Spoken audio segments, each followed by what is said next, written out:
টিভি9 বাংলা উত্তরের খোঁজে, পাহাড়, ডুয়ার্স, সমতল। এই যে কনক্লেভটা, এটার মূল উদ্দেশ্য হচ্ছে ঠিক যেখানকার খবর সেইখানকার মানুষজনের সাথে কথা বলে একটু বুঝে নেওয়া অ্যাকচুয়ালি তারা কি ভাবেন। কোনো ঠান্ডা ঘরে বসে নয়, একদম মানুষের মধ্যে গিয়ে জেনে নেওয়া কোথায় তাদের সমস্যা, কোথায় সম্ভাবনা। কারণ আমরা যাই করি, আমাদের প্রাথমিক এবং আলটিমেট সবটাই তো একটাই লক্ষ্য, আমাদের রাজ্যটার ভালো হোক, আমাদের দেশের ভালো হোক, আমাদের মানুষজনের ভালো হোক। সেই লক্ষ্যেই আজকে আমরা জলপাইগুড়িতে এই কনক্লেভের উত্তরের খোঁজে কনক্লেভের আজকে জলপাইগুড়ি পর্ব। আমি অমৃতাংশু, আমার সঙ্গে রয়েছেন অনির্বাণ চৌধুরী। আমরা দুজনে মিলে টিভি9 বাংলার তরফ থেকে খুঁজতে বেরিয়েছি মানুষজনের কথা, তাদের মধ্যে গিয়ে। আজকে আমাদের সঙ্গে যারা আলোচনায় অংশগ্রহণ করছেন তাদের সঙ্গে একটুখানি পরিচয় করিয়ে দিই। আমাদের সঙ্গে একদম ডান দিক থেকে আমাদের সঙ্গে রয়েছেন কংগ্রেস নেতা শ্রী নবেন্দু মৌলিক। আমাদের সঙ্গে রয়েছেন বিজেপি নেতা। এই নেতা কথাটা বলাটা খুব কীরকম শুনতে লাগে, আসলে কোথাও ওখানে ডিমার্কেশনটা তৈরি হয়ে যায়। আমরা বলি প্রতিনিধি, তো মানুষের মধ্যে থেকে যারা কাজ করেন, শঙ্কর ঘোষ। আর আমাদের সঙ্গে রয়েছেন শ্রীকৃষ্ণ দাস, তৃণমূলের প্রতিনিধি। এরা সবাই একটা জায়গায় একমত হবেন আপনারা যে সমস্ত লক্ষ্যটাই তো মানুষকে নিয়ে, মানুষের জন্যই গোটা বিষয়টা করা। কোথাও গিয়ে এই প্রশ্নটা আসে যে এই রাজনীতিটা ঢুকে পড়েই কোথাও গিয়ে যাবতীয় কর্মকাণ্ড, মানুষের এগিয়ে চলার যে চেষ্টাটা, যেটা কি সবাই ভাবেন যে আরও ত্বরান্বিত করা হবে, কোথাও গিয়ে সেটাই একটা প্রতিবন্ধকতা সৃষ্টি করে। আপনারা মানেন? আমরা যদি সত্যিকারের নেতা হই, প্রথমে আমরা মানুষের কথা ভাবা উচিত, চেয়ারের কথা নয়। কিন্তু আমাদের অধিকাংশ নেতাদের মধ্যে এই জিনিসটা আছে, আমরা চেয়ারের কথাটা প্রথম ভাবি, আমার চেয়ারটা কি আছে কি না। মানুষকে আমরা সেইভাবে ভাবনা চিন্তাটা করি না। আমি এখানে বলতে যাব, আমরা যদি এই জায়গাটা থেকে উঠে আসতে পারি প্রত্যেকেই, যে আমরা মানুষের জন্য কাজ করব, আমরা মানুষের জন্য ভাববো, তাহলে আমরা সঠিক কথাটা বলতে পারবো। আর আমরা যদি চেয়ারের জন্য ভাবনাটা ভাবি, তাহলে আমি কোনোদিনও বলতে পারবো না, আমার ভাবনাটা প্রতি সময় থাকবে যে আমার পিছনে চেয়ারটা ঠিক আছে কিনা। কারণ এই ঠিক কথা বলতে গিয়ে অনেক সময় চেয়ার হারাতে হয়। শঙ্কর? আমি মনে করি উত্তরের পথে রাজনীতি বাধা নয়, বাধা মানসিকতা। এই মানসিকতার কারণেই স্বাধীনতার ৭৫ বছর পরেও আমরা আমাদের প্রাপ্য অধিকার, মর্যাদা, সম্মান, উন্নয়ন আমরা পাইনি। আমি ব্যক্তিগতভাবে বারবার করে উত্তরের কথা তুলে ধরতে গিয়ে কখনো শুনেছি বিচ্ছিন্নতাবাদী, কখনো শুনেছি সন্ত্রাসবাদী, কখনো শুনেছি আলাদা রাজ্য চায়, ইত্যাদি ইত্যাদি। আমি এইটুকু মনে করি, আমাদের উত্তরের জনপ্রতিনিধিরা, বিশেষ করে বিগত বা আমাদের পূর্বসূরীরা যদি উত্তরের কথা বারবার করে বিধানসভা এবং সংসদের অভ্যন্তরে, লোকসভার অভ্যন্তরে তোলার প্রচেষ্টা নিতেন, তাহলে আমাদের উত্তর আজকে এই জায়গায় দাঁড়িয়ে থাকতো না। ফলে আমি মনে করি যে উত্তরবঙ্গ শুধুমাত্র ফটো সেশনের জায়গা নয়। উত্তরবঙ্গ, দার্জিলিংয়ে যখন চা পাতা প্লাকিং বন্ধ থাকে, তখন কিছু চা শ্রমিককে ডেকে তাদের সাথে ছবি তুললে উত্তরের উন্নয়ন হবে না। উত্তরের উন্নয়ন হতে গেলে চাই আন্তরিকতা, চাই অনুভূতি, চাই আবেগ বোঝার ক্ষমতা। একটু নবেন্দু বাবুর বক্তব্য শুনি। মানুষের কাজ করার জন্য আমরা তো প্রত্যেকে নিয়োজিত, কিন্তু রাজনীতি অন্তরায় তখন হয়ে যাচ্ছে যখন আমরা সবাই বুঝছি যে উত্তরবঙ্গের জঙ্গলটা ভালো নেই, কিন্তু আমরা বলতে পারছি না। আমরা বলতে পারছি না যে উত্তরবঙ্গের জঙ্গলে একটা হাউজিং কমপ্লেক্স, একটা কোনো কিছু তৈরি হলে উত্তরবঙ্গের পরিবেশের ওপর বিপুল ক্ষতি হতে পারে। আমরা কিন্তু সেটা বলছি না। আমরা তখন রাজনৈতিক চিন্তা করছি যে আমার পার্টি স্ট্যান্ড। শঙ্করদা আন্দোলন করেছেন, আবার শঙ্করদা কিন্তু এটা বলতে পারছেন না যে লোকসভায় পরপর দুটো বনের ওপর বিল নিয়ে আসা হয়েছে, যেটা ইতিমধ্যে পাশ করে নেওয়া হয়েছে। সেই বিলগুলোতে আমাদের উত্তরবঙ্গের জঙ্গল, আমাদের উত্তরবঙ্গের পরিবেশের, এবং শুধু উত্তরবঙ্গ নয়, সামগ্রিকভাবে পরিবেশ বলতে যেই হিমালয়ান অঞ্চলকে আমরা বুঝি, সেই অঞ্চলের ওপর কি প্রভাব পড়বে তখন কিন্তু শঙ্করদা বলতে পারছেন না। অর্থাৎ এটা হচ্ছে পলিটিক্যাল প্রতিবন্ধকতা। পলিটিক্যাল প্রতিবন্ধকতা এই জায়গায় যে তিস্তা নদীর জল সিকিম রাজ্যে বাঁধ ভাঙবে, পাহাড়ের ওপরে একের পর এক বাঁধ নির্মাণ হবে, আর সেই জল ভেসে চলে আসবে আমাদের এলাকাকে শুধু প্লাবিত করবে তা নয়, কোথায় বোমা বারুদ গোলাগুলি নিয়ে চলে আসবে, আমাদের জীবন বিপন্ন হবে কিনা।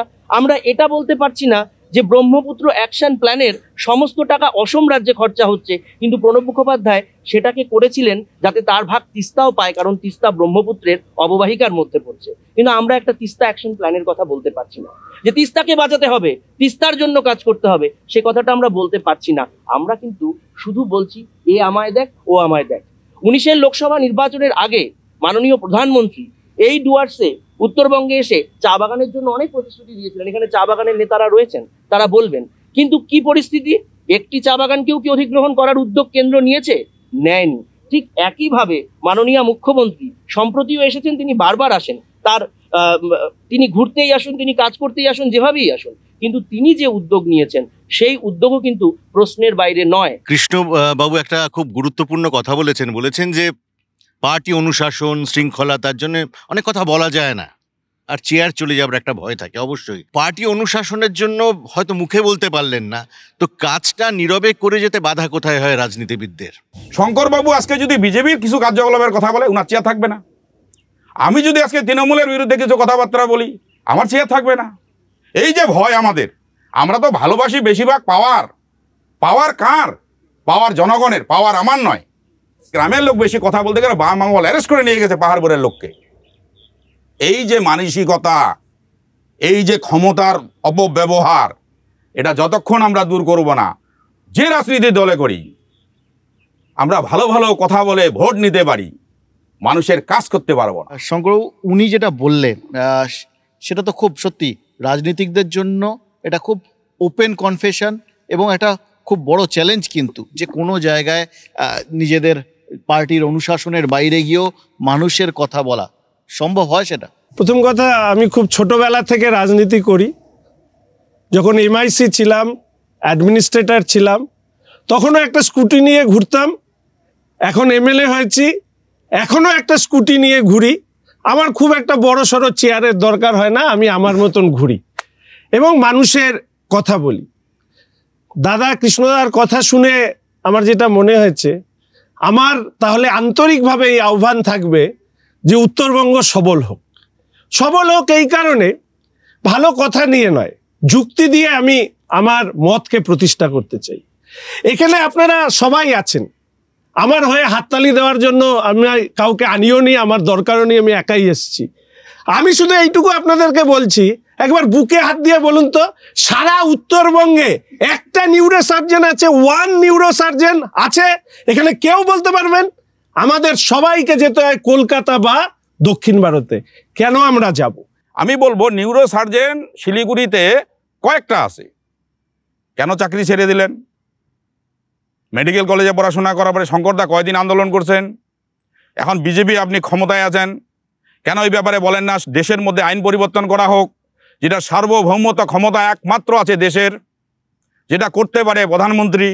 370 যদি হাঁটাইতে পারে, তাহলে এই ব্যবস্থা করুক যে যারা মেডিকেল কলেজে পড়াশোনা করবে, সরকারি মেডিকেল কলেজে, তাদেরকে চাকরি করতে হবে সরকারি হসপিটালে, কোনো প্রাইভেট নার্সিংহোম চালাতে পারবে না। করুক। ডাক্তাররা মেডিকেল কলেজে সরকারি সুবিধা নেবে। বহু দেশ আছে, জার্মানি আছে, জাপান আছে, বহু দেশ আছে যেখানে পড়াশোনা করতে গেলে তাদের দেশে পরিষেবা দিতে হবে। ভারতবর্ষে কেন হয় না? না, সার্বভৌম, এইটা সার্বভৌম ক্ষমতা রাজ্যের নাই। ওই আইন রাজ্য চেঞ্জ করতে পারে না, রাজ্যের জন্য না অবশ্যই পারে। এটা যদি শুনেন, আমার কথা হচ্ছে, আমি এটা পরিষ্কার বলছি, এই জায়গায় যারা আছে, এই জায়গায় যারা আছে, এই আওয়াজ তোলা দরকার, তাহলেই সাধারণ মানুষের সমস্যা মিটবে। আমি শুধু এইটুকু বলি যে স্টেট হচ্ছে একটা হেলথ হচ্ছে একটা স্টেট সাবজেক্ট। আমাদের যে 3টে তালিকা আছে, কনকারেন্ট লিস্ট, স্টেট লিস্ট এবং সেন্ট্রাল লিস্ট, স্টেট হচ্ছে হেলথ সাবজেক্ট। স্টেট যদি মনে করে এই ধরনের, যেটা আপনি বলছিলেন বারবার করে বা অমৃতাংশুদা বলছিলেন যে স্টেট পারে না, এক্সট্রিম পাওয়ার দেওয়া আছে স্টেটকে হেলথ সাবজেক্টে, তারা কিন্তু এই ধরনের সিদ্ধান্ত নিতেই পারে যে ডাক্তাররা সরকারিভাবে যেখানে পড়বে সেখানেই চাকরি করতে পারবে। আমি কৃষ্ণদাকে অনুরোধ করব আইনটাকে একটু দেখে নিতে। সারা উত্তরবঙ্গ থেকে চা শ্রমিকরা কেন পরিযায়ী শ্রমিক হয়ে বাইরে যায়? এই উত্তর কেউ দিতে পারবে? আমাদের সারা উত্তরবঙ্গে একটা অ্যাথলেটিক্সের সিনথেটিক ট্র্যাক আমাদের নেই। আমাদের উত্তরবঙ্গে, সারা উত্তরবঙ্গে একটা ইন্টারন্যাশনাল ক্রিকেট স্টেডিয়াম বা ফুটবল স্টেডিয়াম নেই। ৭৫ বছর ধরে আমরা শুধু অন্যদের কথা শুনেছি, এবার উত্তরবঙ্গের কথা অন্যদেরকে শুনতে হবে। সেই জন্য হচ্ছে এই বিষয়গুলোকে আমি তুলে ধরবার চেষ্টা করি। আপনারা এখানে আছেন, ইন্ডাস্ট্রি, একটি ইন্ডাস্ট্রি, অনেক কথা বলা যায়, আমি খুব সংক্ষেপে শুধু বলছি, এই মুহূর্তে 9খানা বাগান বন্ধ আছে। ভাই একটা কথা বলল যে সরকারিভাবে কেন্দ্রের সরকার অধিগ্রহণ, আমি শুধু একটাই উদাহরণ দিয়ে দিই যে হান্টাপাড়া চা বাগান কেন্দ্রের সরকার তারা অধিগ্রহণ করতে চেয়েছিল, তখন রাজ্যের সরকার মালিককে দিয়ে একটা মামলা ঠুকে দেয় এবং তার কারণে আজকে এই ধরনের ঘটনা হয়েছে। এইখানকার আমাদের যে অ্যাম্বিয়েন্স, আমাদের যে এনভায়রনমেন্ট, এখানে সফটওয়্যার ডেভেলপমেন্ট বা সফটওয়্যার ইন্ডাস্ট্রি হতে পারতো, কেন আজ পর্যন্ত একটা সফটওয়্যার ইন্ডাস্ট্রি হলো না? কেন আমরা সিকিমের মতন কিছু এসিজেড তৈরি করে আমরা কেন মেডিকেল ইন্ডাস্ট্রি গড়ে তুলতে পারলাম না? নবেন্দ্রবাবুর কাছে আসছি। নেই এর যে লিস্ট, আজকে উত্তরবঙ্গে একজন অত্যন্ত গুরুত্বপূর্ণ কেন্দ্রীয় মন্ত্রী আছেন। উত্তরবঙ্গে আগে ছিলেন অশোক ভট্টাচার্যের মতন একজন দণ্ডপ্রতাপ বামফ্রন্ট সরকারের অন্যতম একজন পাওয়ারফুল মন্ত্রী ছিলেন প্রিয়রঞ্জন দাসমুন্সী, আর কি ভারতবর্ষে পলিটিক্সে একজন উজ্জ্বল জ্যোতিষ্ক।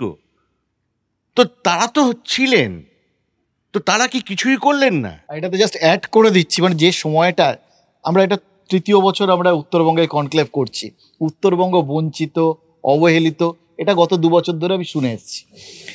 এবার এই যে সময় থেকে বিরাট ইতিহাস ধরে আমরা বলছি, তার মধ্যে সব পার্টি কিন্তু কোনো না কোনো সময় কেন্দ্রে ক্ষমতায় থেকেছে, সব পার্টি আমাদের রাজ্যেও ক্ষমতায় থেকেছে, তারপরেও সবাই সুযোগ পেয়েছে, উত্তরবঙ্গের হলো নাটা কেন?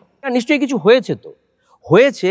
যেমন আমি বলতে পারি, আমাদের দল যখন কেন্দ্র সরকারে ছিল, এই যে তিস্তার সেতুটা, এটা আমাদের দল এখানে সামনে তৈরি হয়েছে। খগেন দাশগুপ্ত যখন পূর্তমন্ত্রী ছিল তখন তার আমলে তৈরি হয়েছে। সামনে ইঞ্জিনিয়ারিং কলেজ আছে, এটাও তো তৈরি হয়েছে। নর্থ বেঙ্গল মেডিকেল কলেজ আমাদের আমলেই তৈরি হয়েছে। উত্তরবঙ্গ বিশ্ববিদ্যালয় আমাদের আমলেই তৈরি হয়েছে। এনজেপি স্টেশন আমাদের আমলেই তৈরি হয়েছে। এই যে রাস্তাটা গেছে, শঙ্করদা বললেন, এই রাস্তার জমিজটের বিষয়, যাতে ওই পারের আমাদের বনের ক্ষতি না হয়, সেই বিষয়েও আমাদের শ্রদ্ধেয় নেতা দেবপ্রসাদ রায় উদ্যোগ নিয়েছেন। কাজ হয়েছে, তো করা হয়েছে। উত্তরবঙ্গে আমি দেখেছি সবাই এই যে অবহেলিত বলে মনে করেন, বঞ্চিত বলে মনে করেন, হয়তো অনেকটাই বাস্তব, কিন্তু এই যত বেশি নিজেদের অবহেলিত বঞ্চিত বলে মনে করা হবে, এটা তো মনের মধ্যে গেড়ে বসে। সেই জন্যেই কি বিভিন্ন পলিটিক্যাল পার্টি সবাই কিছু কিছু ডোল দিয়ে, কোনো জায়গায় অনুদান দিয়ে, কোনো জায়গায় একটুখানি সাহায্য করে দেওয়া হলো, এটা দিয়েই দায়িত্ব খালাস হয়ে যায়। পাট্টার কথা আপনি বলছিলেন, আপনি একবার খোঁজ নিন তো, এখানে চা বাগানের অনেক বাসিন্দা রয়েছেন। চা বাগানের যারা বাসিন্দা, তাদের কাছে কিন্তু ওই গোটা জমিটাই তাদের জমি। সেখানে ওই চা সুন্দরীর নাম করে একটা 10x10 ঘরের পাট্টা তাদেরকে তুলে দেওয়া, ওইটা কিন্তু বিষয় নির্ভর করে না। তাদের ইস্যুটা অনেক জটিল, তাদের মজুরি বৃদ্ধির মতন গুরুত্বপূর্ণ বিষয়। যেখানে কেরালে এখনও অনেক বেশি ওয়েজেস, সেখানে আমাদের এখানে 250 টাকা। এই ধরনের যে বিষয়গুলো, সেই কথাগুলো কিন্তু ভাবনার মধ্যে আসে না। একটি বিষয় শঙ্করদা ওখানে বলার সময় বললেন যে বালাসন থেকে যে রাস্তাটা তৈরি হয়েছে, রাস্তার তৈরির কাজ চলছে, প্রসঙ্গটা তো ওই জায়গাতেই। আপনারা যে আইন পাশ করছেন, সেই আইনে এনভায়রনমেন্টাল ইম্প্যাক্ট অ্যাসেসমেন্ট বা ম্যানেজমেন্ট সেটা করা হচ্ছে না। আপনারা রাস্তা তৈরি করতে গিয়ে, টানেল খুঁড়তে গিয়ে যদি দেখা যায় সেই টানেলে দীর্ঘদিন মানুষকে আটকে থাকতে হয় এবং উত্তরবঙ্গের পরিবেশের ভয়ঙ্কর রুদ্র রূপ, আপনি সিকিমের ইসিজেডের কথা বললেন, সিকিমের ইসিজেডের ফল যদি হয় অসংখ্য মানুষকে ভাসিয়ে নিয়ে চলে যাবে, তাহলে সেই ডেভেলপমেন্টের বদলে সাস্টেনেবল ডেভেলপমেন্টটা প্রয়োজন কিনা, এই জায়গাটায় চিন্তা করতে হবে। আপনাদের তিনজনের কথা শুনে একটা জিনিস তো খুব পরিষ্কার, যে আইন প্রণয়ন করতে হবে, আমাদের বিভিন্ন অর্ডিন্যান্স পাশ করতে হবে দরকার পড়লে আইনসভায়, বিধানসভা বা পার্লামেন্টে। আমরা ইদানিং দেখছি, এটা আমি সাংবাদিক হিসেবে না, খুব সাধারণ মানুষ, টিভিতে কাজ করি, টিভি দেখি, বিরোধীরা ম্যাক্সিমাম টাইম কাটাচ্ছেন বাইরে, টিভি ক্যামেরার সামনে। সে ওখানে ডেরেক ওব্রায়ন বা কল্যাণ ব্যানার্জি হোক, বা এখানে শঙ্কর ঘোষ বা শুভেন্দু অধিকারী হোক, তারা বিভিন্ন পোস্টারে নিজেদের লেপে তারা আইন প্রণয়ন বা সরকারকে গাইড করা বা বিরোধিতা করার বদলে তাদের মূল কাজ হয়ে দাঁড়িয়েছে বাইরে ডেমনস্ট্রেশন। আইন প্রণয়নটা হবে কি করে? এখন it's now becoming a circus. আপনি একটা খুব রেলিভেন্ট প্রশ্ন তুলেছেন যে বিধানসভা যেখানে আইন প্রণয়ন করবার জায়গা, সেখানে কি এই আলোচনা করার পরিসর নেই? আমি শুধু আপনার অভিজ্ঞতার উপরে ভরসা রাখবো। সেটা হচ্ছে, ধরুন এমন একজন ব্যক্তিত্ব দায়িত্বে আসলেন যিনি তার বিরোধী অবস্থায় তিনি বিধানসভাটাকে ভাঙচুর করে দিয়েছিলেন। যখন শাসক হিসেবে ক্ষমতায় আসলেন, প্রথম টার্মে 3 জন এমএলএকে শাসক মেরে এসএসকেএম হসপিটালে পাঠিয়েছিল। সেকেন্ড টার্মে 2 জন এমএলএকে এবং বিরোধী দলনেতাকে মেরে এসএসকেএমে পাঠিয়েছিল। তৃতীয় টার্মে যখন আমরা বিরোধী, আমাদের মনোজ টিগ্গা, নরহরি মাহাতোদেরকে মেরে হসপিটালে পাঠিয়ে দিয়েছিল। এখন শাসক যদি ভেতরেই পেটায় বিরোধীদেরকে, বাইরের কি অবস্থা বা আলোচনার কি অবস্থা হতে পারে সেটা আপনার উপরে। সেটা তো কেন্দ্রে তো আপনারও আছে এটা। না কেন্দ্রে তো শুনেন, কেন্দ্র পার্লামেন্টে তো এমন ভাবে গালাগালিজ করলেন, একজন এমপি এমন ভাবে গালাগালি করলো যেটা সারা ভারতবর্ষের লোক দেখলো যে কিভাবে একজন বিরোধীকে গালাগালি করা যায়। এবং সেটা কোনো ব্যবস্থা হলো এর না। শিক্ষা তো বাপের থেকে বেটা পাচ্ছে, এ তো বাপের থেকে বেটা পাচ্ছে। এই বলতেছেন আপনি এটা শুনেন, ওই তর্কে গিয়ে লাভ নাই। ওই তর্কে আপনি যে জায়গাটা নিয়ে যেতে যাচ্ছেন, আমি বলছি এটার ঊর্ধ্বে উঠেন, আপনি আবার ওই জায়গাটা ব্যাক চলে আসতেছেন। মানে কি করে বিরোধীকে দোষারোপ করা যায়। আজকে আপনিও লড়েন না, আমিও লড়ি না, আজকে আমাদের ও লড়ে না। উত্তরবঙ্গের মানুষের জন্য কেউ লড়াই করে না, সবাই লড়াই করে উত্তরবঙ্গের লোককে পাইছে বোকা। এখানকার লোক সরল, এখানকার লোক সিধা, এখানকার লোক সহজ। তাই এদেরকে কি করে ভুলভাল বুঝায় ভোট নিয়ে চেয়ারে বসা যায়। আপনি বলছেন স্কুটি নিয়ে ঘুরতেছেন, ভালো কথা, স্কুটি নিয়ে ঘুরতেছেন, কিন্তু আপনি জীবনযাপন কীরকম ঠাটে করতেছেন সবাই জানে। এটার অবাস্তব কিছু নেই। কারণ ভোটটা কি করে নেওয়া যায়, বারবার লোককে ঠকায়। একবার আপনি ঠকাচ্ছেন, একবার আমি ঠকাচ্ছি, একবার নবেন্দু ঠকাচ্ছে, কেউ কাজ করতেছি না। প্রথম কথা, আমি ব্যক্তিগতভাবে কাউকে কিছু বলি না, কিন্তু ব্যক্তি আক্রমণ করলে ঠাটে বাটে জীবন। আমি শুধু কৃষ্ণদাকে বলবো, আমন্ত্রণ জানাবো বাড়িতে। আমি এরকম একটা ছেলে, মানে পয়সা নিই না, অথচ 1 লক্ষ টাকা পার ডে যে রুমের ভাড়া, সেই রুমে থাকি, অথচ আমি মাইনা নিই না, কিচ্ছু নিই না। এই দোগলাপনের রাজনীতি অন্তত আমি করি না। শুনেন, এই আমি একটা কথা বলতেছি, আপনি যে কথা বললেন না, এখানে যারা শ্রমিক আছে তাদের চেহারা দেখেন, আর আপনার চেহারার একবার কাপড়গুলো দেখেন। আপনারও চেহারা সুন্দর, আপনার কাপড়গুলো দেখেন। এই একজন এমএলএ, আপনার একবার কাপড়টা দেখেন, আর সাধারণ একটা ইয়ার কাপড়।